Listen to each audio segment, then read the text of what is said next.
Hi guys, meron kaming pupuntahang magandang pasyalan ngayon sa Valencia. Tara!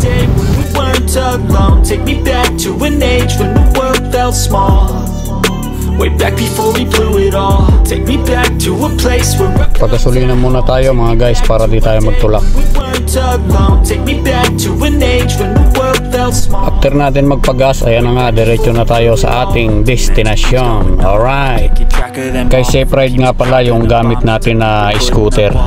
Kung gusto nyo ring puntahan ang mga tourist destination dito sa Negros, lalo na dito sa Dumaguete gamit ang motor, o di kaya naman ay kotse, i-message nyo lang yung kanilang Facebook page. Alright.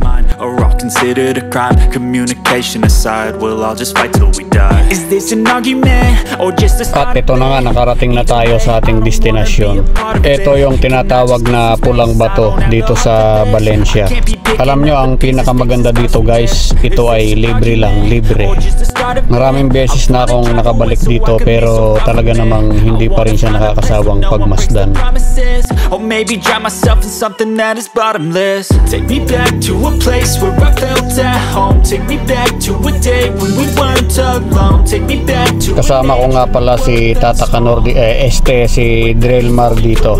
At bakas na bakas sa kanyang pagmumuka na tuwang-tuwa siya sa galak mga guys. After sa Sulphur Vents, dito naman tayo sa Hanging Bridge. Dito sa Hanging Bridge, pwede kayong mag picture.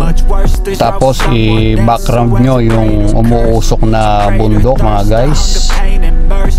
Mag-ingat lang kayo at magdahan-dahan kasi talagang umuuga yung Hanging Bridge. Baka madulas kayo o kaya mahulog yung cellphone nyo. Naku po.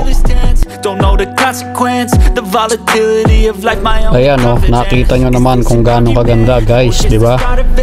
Sama nyo to sa bucket list nyo guys, sigurado hindi kayo magsisisi. I don't have the heart for this. I can't be picking up the pieces, fixing scars from this. Is this an argument or just the start of it? I wanna drive away so I can be so far from it. I wanna find a place where no one breaks their promises, or maybe drown myself in something that is bottomless. Take me back to a place where I felt at home. Take me back to a day when we weren't alone. Take me back to an age when. Sunod na destinasyon, Dumaguete Boulevard. Tara! Napagtripan namin nung kasama ko na sumakay sa kalesa. Kasi sa talang buhay ko, ngayon pa lang ako makaka-experience ng sumakay sa kalesa. Kaya hindi na namin pinalagpas ang pagkakataon. Tinanong ko nga pala si kuyang driver ng kalesa kung ano ang ginagamit niyang gas, kung diesel ba o gasolina. Tumingin lang si kuya sa akin tapos tumawa.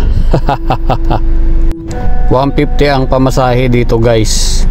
Ang pick up point nyo, Dumaguete Boulevard, tapos iikot kayo sa downtown, tapos ibabalik nya ulit kayo kung saan nyo kayo pinick up. Tapos after ng biyahe nyo, pwede kayong picturean ni kuya para meron kayong alaala. Alright? That's all guys, hanggang sa susunod.